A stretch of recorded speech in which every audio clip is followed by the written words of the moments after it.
দোয়াটি রাসূল আকরাম সাল্লাল্লাহু আলাইহি ওয়াসাল্লাম শিখিয়েছেন যে বিপদে পড়লে কোন দোয়াটি পড়তে হবে। আমরা হঠাৎ করে বিপদে পড়ে যাই, বিপদে পড়ে আমরা অনেক ভুল করে ফেলি, কারণ বিপদে মানুষ ধৈর্য ধারণ করতে পারে না। সেজন্য বিপদে পড়ে আমরা যদি আল্লাহ তাআলার উপরে ভরসা করে মাত্র 3টি বার যদি আল্লাহ তাআলার হাবিব সাল্লাল্লাহু আলাইহি সাল্লাম যে দোয়াটি শিখেছেন এই দোয়াটি যদি আমরা পড়তে পারি, তাহলে আল্লাহ তাআলা আমাদের বিপদ থেকে উদ্ধার করবেন, রক্ষা করবেন। দোয়াটি হচ্ছে আল্লাহু আল্লাহু রাব্বি লা উশরিকা বিহি শাইআ, আল্লাহু আল্লাহু রাব্বি লা উশরিকা বিহি শাইআ। এই ছোট্ট দোয়াটি আমরা 3 বার পড়ব। কয়বার? 3 বার পড়ব। এই দোয়াটা পড়ব 3 বার যখন হঠাৎ করে সামনে বিপদ চলে আসে। আল্লাহ রাব্বুল আলামিন বলেছেন ফাজকুরুনি আযকুরকুম ওয়াশকুরুলি আলা তাকফুরুন,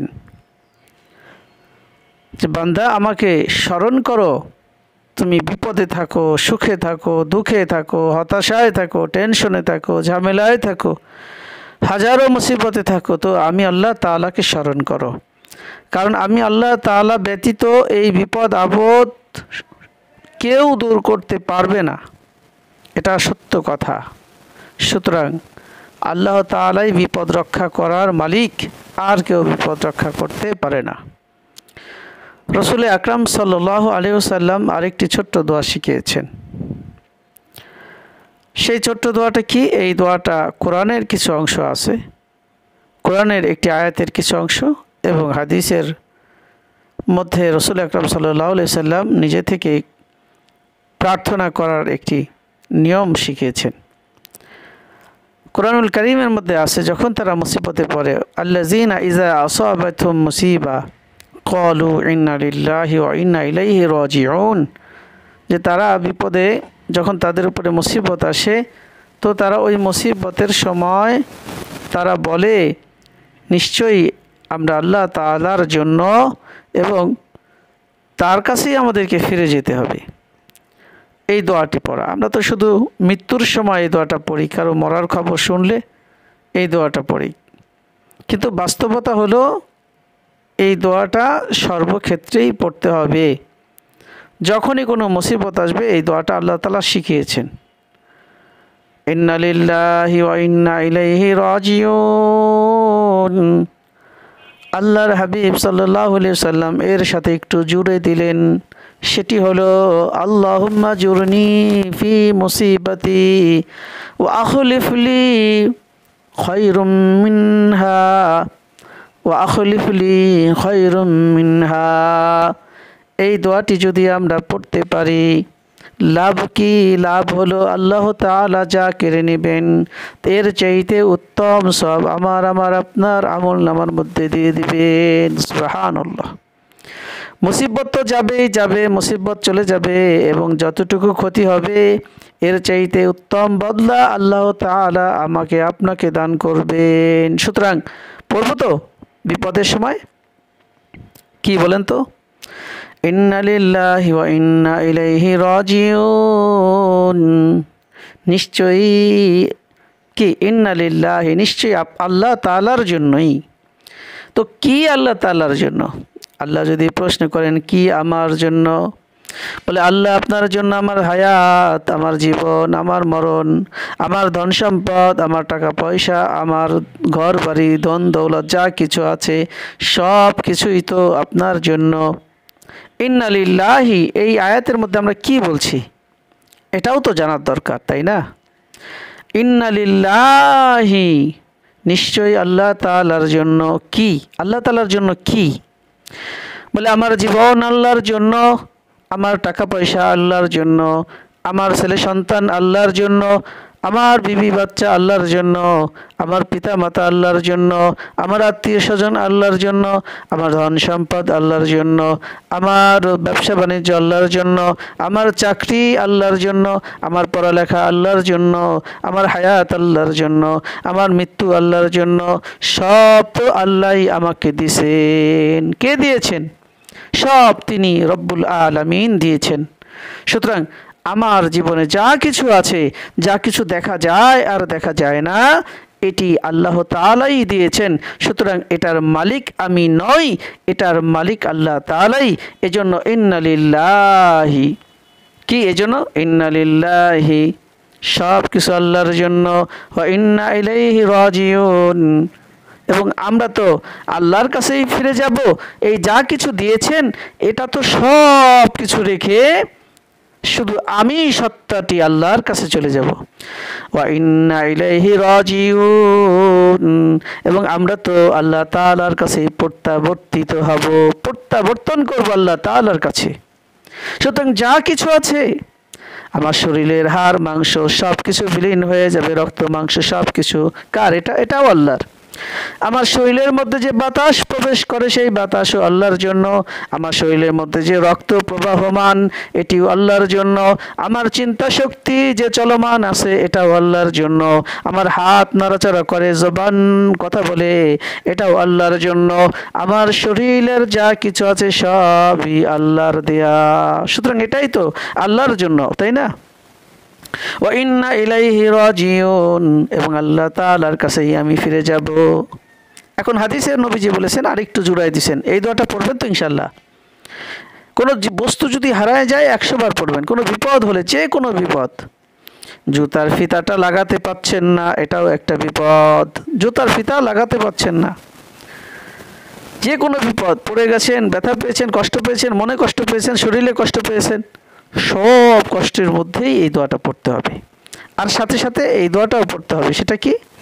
সেটা হলো আল্লাহুম্মা, আল্লাহুম্মা, হে আল্লাহ, জুরনি ফি মুসিবতি, আল্লাহুম্মা জুরনি ফি মুসিবতি, আল্লাহ তাআলা, আয় আল্লাহ, আমাকে মুসিবতের সময় আপনার রহমতের কোলে তুলে নেন, আপনার সাথে জুড়াই দেন, আমি মুসিবতে যেন ধৈর্য ধারণ করতে পারি।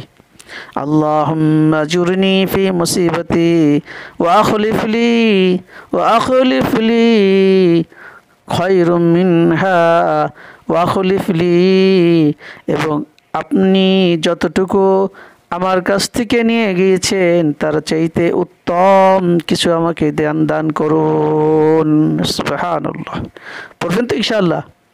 এই জন্য বিপদের সময় ওই ব্যক্তিকে আল্লাহ তাআলা ভালোবাসেন যিনি আল্লাহ তাআলার উপরে ভরসা করেন। সুবহানাল্লাহ। এই জন্য আমরা আমাদের সব কিছুই যেন আল্লাহ তাআলার জন্যই।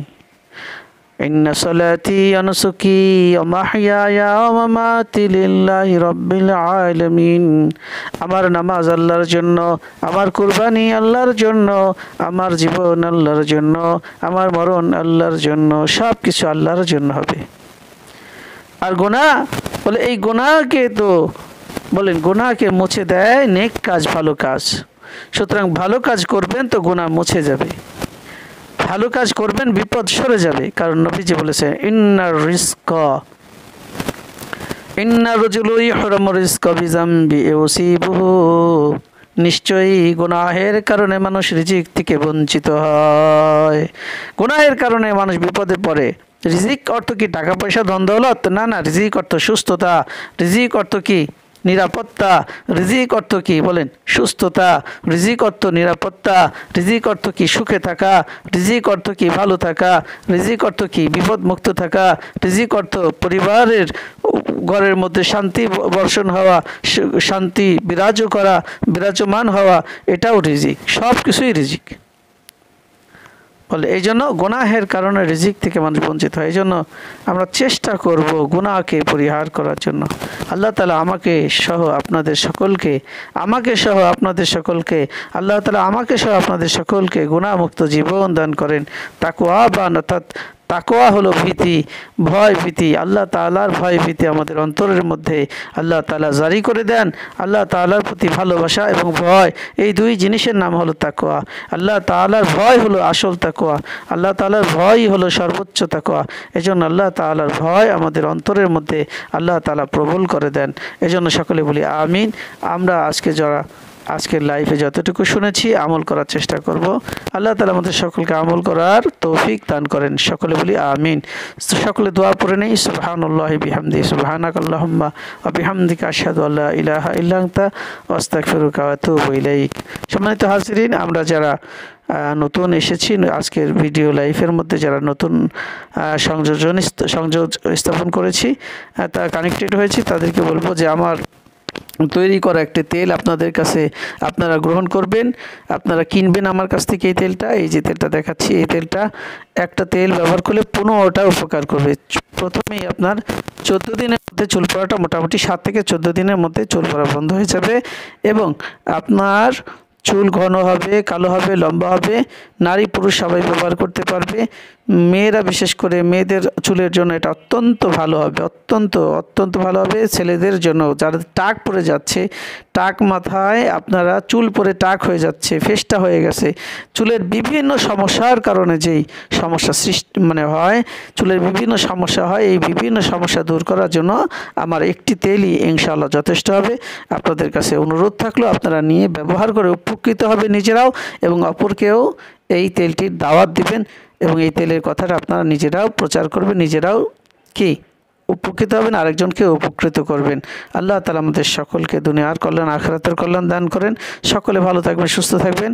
আর যে আমলগুলো আজকে লাইফের মধ্যে আপনাদের সামনে উপস্থাপন করলাম, এই আমলগুলো করার চেষ্টা করবেন। বিপদে পড়লেই এই দোয়াগুলো পড়বেন। আমার ডিসক্রিপশন বক্সের মধ্যে ইনশাআল্লাহ কিছু দোয়া